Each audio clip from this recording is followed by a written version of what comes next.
Rebuilding a team in the NBA. It's a phrase that brings a mix of hope and skepticism. Every fan dreams of their team once turning into the next dynasty. But the road to success is often more complex than it seems. Today we're diving into the tricky world of NBA rebuilds and why they don't always pan out as expected. We will look at the promise of a rebuild, its pitfalls, successes, and the harsh reality of one of the most complicated aspects in the ever-evolving world of the NBA. The concept of a rebuild is both a beacon of hope and a test of patience. But this isn't 2K, and it's never as simple as it seems. This path is filled with uncertainty and challenges. Hi, my name is Roti. I love basketball, I love to talk basketball, and I hope one day you can share that same love for basketball as I. Our story begins with the promise.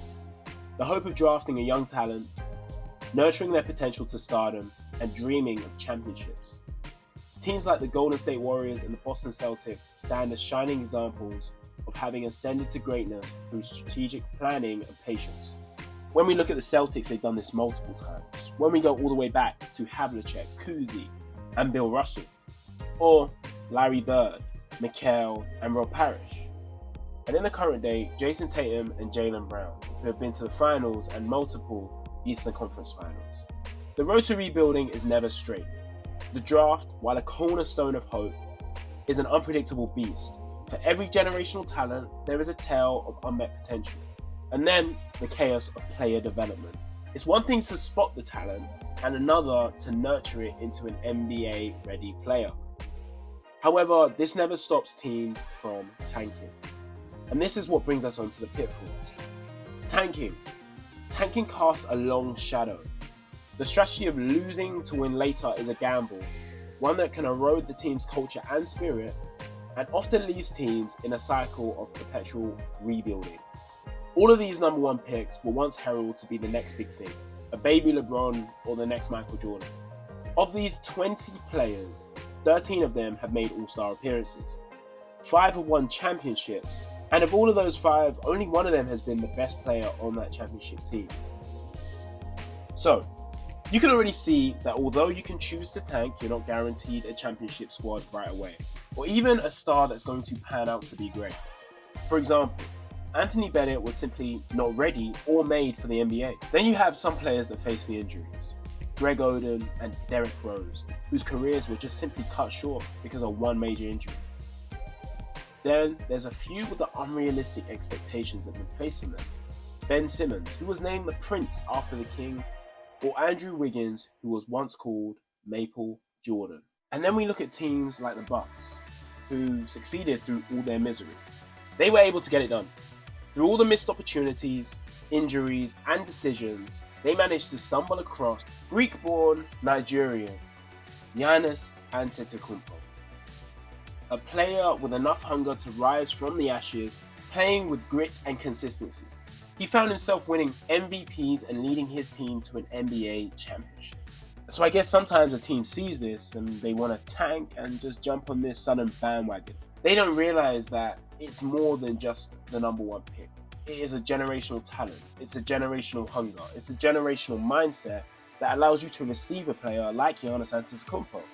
Some teams are too patient though and get real comfortable with tanking.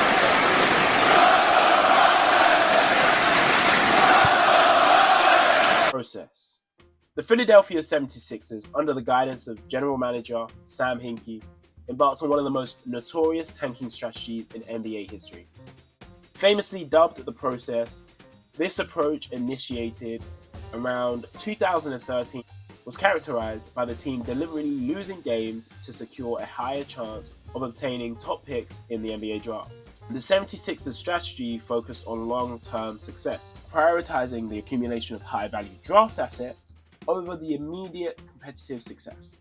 This resulted in several seasons of poor performances, notably dismal records from 2013 to 2017.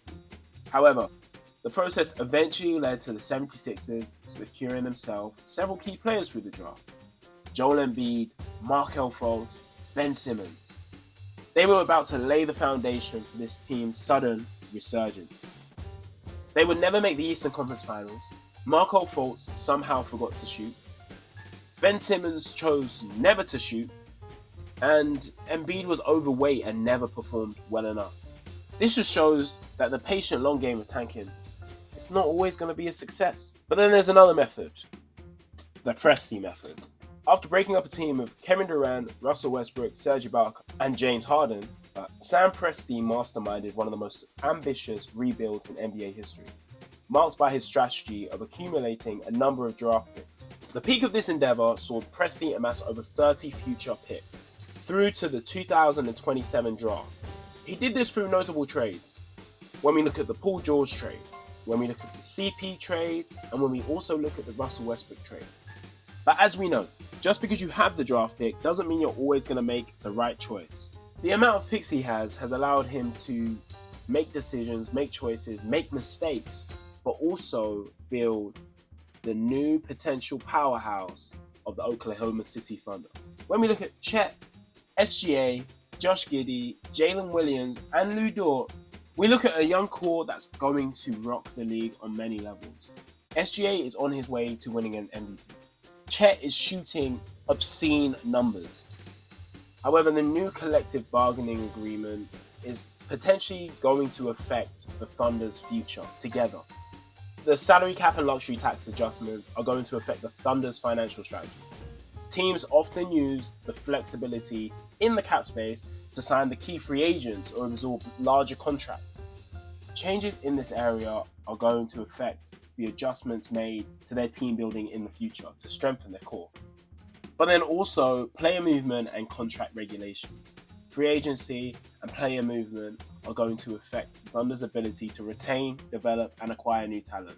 This is especially the case for a team that has rebuilt and wants to retain their developed talent. Presti's method was genius, and maybe more should take a leaf out of his book. Tried to rebuild like the Golden State Warriors, who were all handpicked from the draft, and grow to a dynasty like no other. However, the new agreement might have affected this and hindered the way teams think about future building. These rebuilds, successful or not, ripple across the NBA. They affect the competitive balance, fan engagement, and overarching narrative of the league. Rebuilds keep the NBA dynamic, but they also raise questions about the nature of competition and the integrity of the game. Is the cycle of rebuilding and tanking a necessary part of the league's evolution, or is it a challenge to its very ethos? You tell me. Thank you very much for watching, I do appreciate it. If you have any comments about this video, please drop it down below. I'm interested to hear your thoughts on the whole new rebuilding. And then I'm also interested to see if you like the video, so drop a like down below. And if you want to see more of this content being pushed out, I would really appreciate it. So drop a subscribe. Thank you. Thank you very much, and until next time.